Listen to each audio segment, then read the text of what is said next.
పుచ్చుకొనుట కంటే ఇచ్చుట ఎంతో మంచిది. పుచ్చుకొనుట కంటే ఇచ్చుట ధన్యము అని యేసు చెప్పాను. అపోస్తలుల కార్యము 20వ అధ్యాయము 35వ వచనము గమనించండి. దీనికి భిన్నముగా మనము ఇతరుల వద్ద నుంచి బహుమతులు స్వీకరించవలనని కోరుకొనుచున్నామా? అలా అయితే మనం ఇప్పటికీ ఆదాము యొక్క కుమారులమే.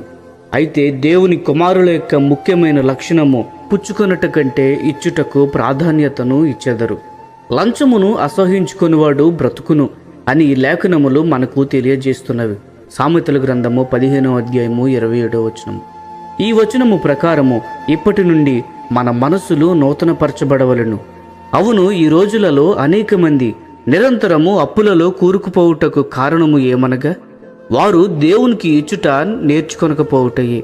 మన ఆర్థిక ఇబ్బందులకు మరొక కారణము మన తోటి విశ్వాసులు అవసరతలో ఉన్నప్పుడు వారికి ఇచ్చుటకు నిరాశక్తి కనపరచుట కూడా. దరిద్రుల మొర్ర వెనక చెవి మూసుకునేవాడు తాను మొర్రపెట్టినప్పుడు అంగీకరింపబడడు. సామెతల గ్రంథము 21వ అధ్యాయము 13వ వచనము.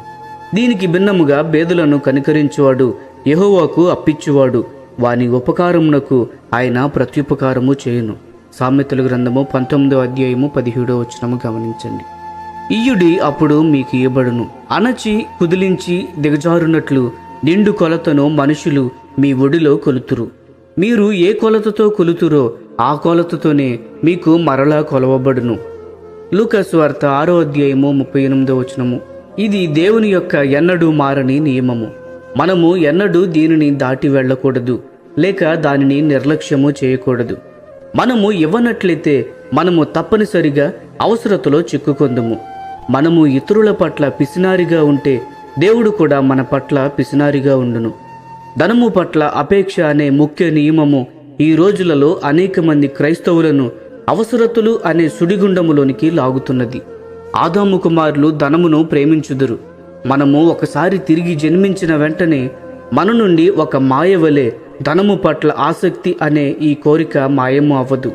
అయితే ఈ విషయంలో మనలను మనము యథార్థముగా తీర్పు తీర్చుకున్నట్లయితే మరియు మనలను మనము పరిశుద్ధపరచుకున్నట్లయితే క్రమక్రమముగా కొద్దిగా ధనాపేక్ష అనే కోరిక సంపూర్ణముగా మన నుండి తొలగిపోవును.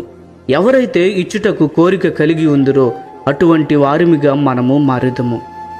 స్నేహితులారా, ఆదాము స్వభావం ప్రకారము పుచ్చుకొనుట అనే అలవాటును ద్వేషించినట్లు కృపను దయచేయండి.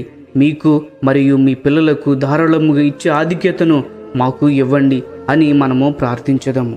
ఈ సందేశములు మీకు ఆశీర్వాదకరముగా ఉన్నట్లయితే లైక్ చేయండి, సబ్స్క్రైబ్ చేయండి, అనేకులకు షేర్ చేయండి.